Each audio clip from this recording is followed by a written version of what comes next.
Hi everybody, Keith Tanny here from Flyin Miata, and today I'm going to give you a tour of Pepper. Pepper's our 1991 development car that has been given a little bit of a makeover for the recent Miatas of the Gap and other upcoming events. We figured have a little fun with the aesthetics of the car, so I'm going to walk through what we did, why we did it, what we're trying to do, and I mean, heck, we like looking at pictures of cool Miatas, so there you go, cool Miata. A little background on Pepper. Pepper is a 1991, a fully optioned car. It's got ABS, it's got all sorts of interesting, it came with a factory hardtop that we added to the development fleet so we had access to a 1.6 car that we could do terrible things to. We do have a couple of other 1.6 cars that are available to us, but this is one that was being used specifically for development and R&D. So it's got kind of a dual role. When it came into the family, it was a very, very clean car. We were quite happy with the car we managed to find. It actually came from one of our customers. So it already had our sway bars on it and a couple of other things, including the roll bar. So it made a great base for us to use as a development car. Some people might wonder why we didn't just buy a ratty, terrible car, and that's because as a business, it costs us money to bring a car back into condition where we can use it for things, where we don't have to spend a bunch of time fixing up rust, replacing dented panels, doing body work. It's less expensive to buy the best car you can and work from there than it is to try to bring a rat back again, which is fun. We've certainly done enough of that ourselves, but as a business, it doesn't work. Pepper was a pretty nice little clean 1991, which is perfect for us. As you may have seen in some of our earlier videos, we have added a turbocharger to it, which was the entire purpose we picked it up. We needed to do some very specific 1.6 turbo development. And we've also hardened some of the rest of the car so it can handle the sort of use it sees. It's had a cooling upgrade with our cross-flow radiator, our stage 2 fans. We've replaced the fuel pump, made sure all the fueling system is in good shape. The fuel pump wasn't for performance reasons, it was simply because the one that's in here is 35 years old, so time for a new one. We did basically a 60,000 mile service, which means things like water pump, timing belt, all the fluids. The water pump's not officially part of that service, but since they have a lifespan of around 90,000 miles, we knew it needed to be done before the next one, so we just covered it to make sure. So with that, all that done, that takes us up to the last video we did. And now we have turned our mind to the aesthetics of the car. As you can see, it looks a little wider, it looks a little different. And the thought behind this, we were looking for what would a 1960s Miata look like if it was a dual street track car, sort of a cafe racer kind of thing, to use motorcycle lingo. Not fully stripped out, no carpet, track only set of car that's a penalty to drive, but a car that you can take on the track for casual fun, club racing with your friends with 1960s safety requirements. And you can also just jump in and drive around, tear around your twisty roads, have a little bit of fun. It's a little different aesthetic than some of the ones we've done before, so we figured it would be a fun thing to do. I'm going to walk through the various things we did to the car as part of this. Now, as you're watching this video, feel free to throw some comments in there. We will, if you have questions, throw them in the comments. We will do our best to answer them. If you're in the future, you're watching this not live, we do read every comment, so do put any questions you have in there or any comments on the car.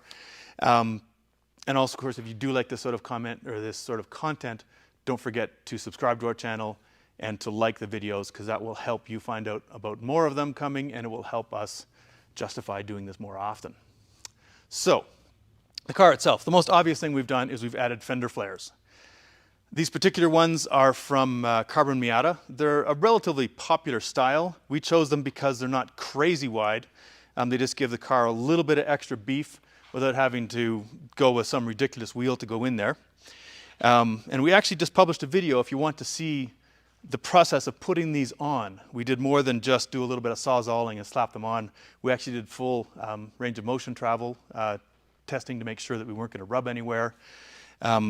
It gives us the ability to run enormous tires on this thing now if we want to. We could actually run 275s on this car without clearance problems, thanks to the fender flares. We actually had a lot of discussion as to whether we should put fender beading, the little piece of rubber between the flare and the fender itself. That's an aesthetic choice. Some people liked it very much. Some people did not like it very much. We actually even thought about put it on one side only so we could see.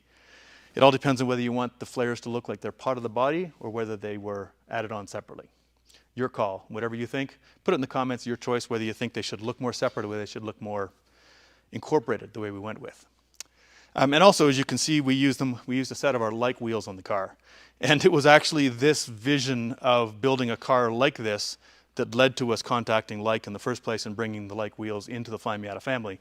So this is where these wheels were intended to go in the first place. In order to make them fill out those fender flares, I broke one of my cardinal rules here. I have always used fender flares in the back to cover over the wheel tire combination I picked out. In this particular case, we chose the flares and then had to fill them out, which is, I feel a little dirty about that, but it's honestly how most people do it. So we have 28 millimeter of spacer behind these wheels to push them out to this point. They're effectively a -3 offset at this point. It's a bolt-on spacer, so it's nice and strong. We don't have to worry about the spacer slipping around, no balance problems.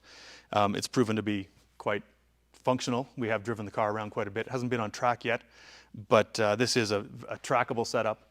It will not affect the way that we use the car in the future. And I mean, it looks great. It's a little weird to drive if you're used to driving Miatas that had the stock track for so long, and all of a sudden you get a car that's a couple inches wider. You can definitely feel it. You can feel it in the steering. But yeah, it looks great. Other things we've done, come on around back this way, Logan. The car actually came to us with a Project D bikini top, which was fantastic because it fit right in with the sort of vibe we're looking for. The car has no soft top anymore. This is the weather protection. We do have a hard top we can throw on there. It came with the car. We do have a hard top we can throw on when we do need weather protection. So we'll do that. This goes back in the trunk. Hard top goes on, and now it's weather tight for a normal everyday car. That's how we run it most of the time. But for this sort of use, the bikini top looks great. And actually, we found out after we started building the car, we were accidentally almost making a replica of the little Hot Wheels cars. You can get these in multiple colors as blue, green, yellow, and of course red. And we didn't really do it on purpose. This was the plan all along, but we kind of ended up building the same car. So we've got better looking wheels, I think. But there you go. That was a fun little discovery. Going around to the back, you can see we also put on a ducktail spoiler on the back. That was a fun thing to do, trying to figure out just how big we want it to be. This is also from Turbo Miata. We painted it in-house, and I will admit it's been years since I did any paint work, so the paint quality is not awesome, but we haven't had a chance to buff it out and sand it out yet, so it'll get better. The car also came to us with the factory front lip. Sometimes they're called, what do they call them? The RS lips, I think, if you find the knockoffs. The nice thing about the factory ones is they're better made than the knockoffs, which don't curl all the way underneath the way these ones do. This one actually curls underneath. It's got a surface underneath there. The knockoffs have a tendency to be cut off right there, and if you're used to these ones, they look wrong. So that's on there, which is great. And we also, when we're at Miatas at the Gap, our friends at S&S Miata Parts were able to provide us with a factory takeoff for the rear. You can't get the rears anymore. The knockoffs on these are, again, not well made. So we're happy to have an actual OE one here. Fun fact, I've confirmed this with two of the Miata designers, both Tom Matano and Bob Hall. These were intended to be on all the cars except for the base models right from the start. They were supposed to come with these front and rear lips.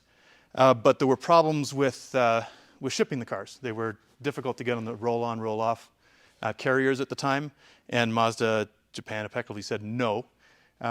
According to Bob, and I apologize, Bob, I'm paraphrasing for you here, but apparently this was a subject of some discussion. They were even hoping on doing a trunk kit where you basically, you ship the car with the parts in the trunk. That was not allowed. They were in the factory accessories brochure right from the start, right when the car was introduced.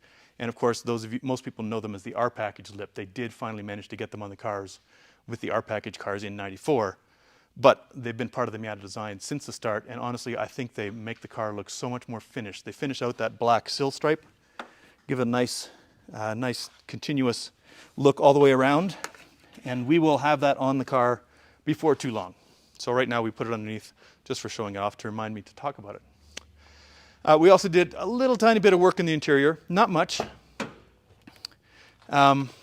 We added the deep dish Momo wheel on a quick release because that kind of fits with how you're going to use this car.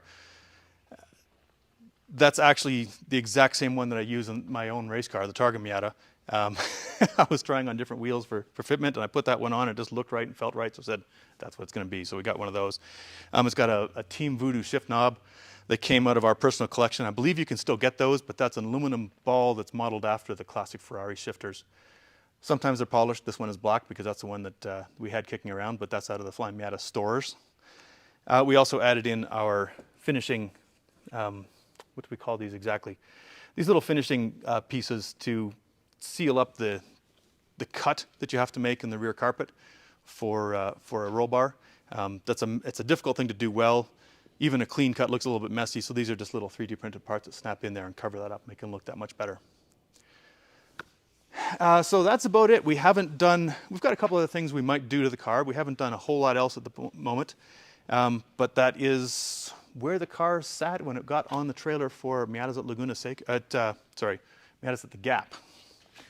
I'll pop the hood just so we can show off all the cool stuff under hood. Oh, we added a tow hook because race car. There we go. That's the Flyin Miata Stage 1 turbo system. And this was an interesting installation because this car has the very rare 1.6 ABS system that was introduced in 1991. And that taught us a couple of things about installing these, different bits and pieces that are slightly different on the installation, which is great because it means that now when someone calls up and say, I'm installing one of your turbos on my 1.6 with ABS, we can say, yes, we know about this particular thing and that particular thing. So that is part of the purpose of this car, is not just to test parts, but also to educate our customer service guys so they can actually give you better technical support. They've taken this car on the track, not with the turbo. I don't think it was turbocharged at the time we did our track day. I don't remember. We've done product familiarization days. I think we did a video from that where we were trying the cars out. Was it turbo? It was turbocharged. Okay, so they've had a chance to drive this car on the track with the turbo. One of the questions that we got about this is how many products have been tested on this car, and as you can see, quite a few of them have been installed. The main purpose, as I said, the main purpose for us picking up this car was to test the turbo system, test certain aspects of it. That's been done. We're continuing to do some work on that. We're exploring what some of the other modifications have, some of the effects that they have on the turbo system. We're discovering that the new turbo manifold that we designed as part of our current kits, the one that flows so much better than the other ones, is developing more power at lower boost, which is great. That's obviously completely desired to make as much power with as little boost as possible, which means faster response and less stress on the engine and everything. But we're learning what that means in terms of some of the other changes, such as exhaust changes. And so this car is being used for that. It's also being used to test some suspension parts. And it gets used for just plain measuring and that sort of thing on a regular basis.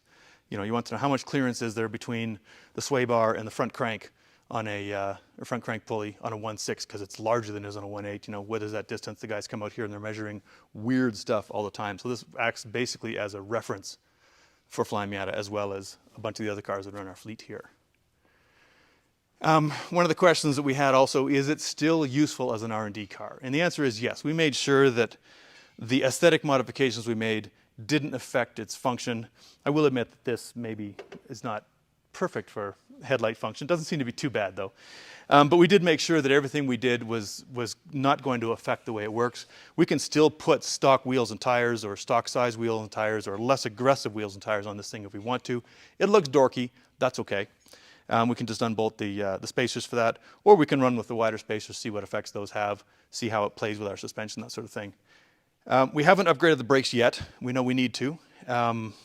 We can fit a lot of brake under these wheels. That's not a problem. We just haven't got around to doing the brakes. And from a show car standpoint, the like wheels don't really show off the brakes well, so it wasn't a high priority. Future plans for the car. Remember that we're a shop that develops parts and not a YouTube channel that builds cars for video content. So we don't have plans for the car that it's going to go through some dramatic transformation. The future plans for the car are basically to keep using it for development things, development parts. We know we have a couple more electronic parts coming down the road that need to be tested on this. We use it for extracting information from the stock ECU, doing some of the mapping on that. You'd think that after 35 years we'd know everything, but there's always something new to learn. So the car will continue to serve a purpose as a test bed for various things. And we may use it for structural testing, for twisting, for example, on some of our brace parts. We're definitely going to be using it for more suspension testing. We'll probably go back to a more normal wheel tire combination for that. So if you see pictures of this in the background looking dorky on stock wheels and tires or more traditional wheels and tires, it's probably because it's doing some suspension work. So lots of stuff for it to do.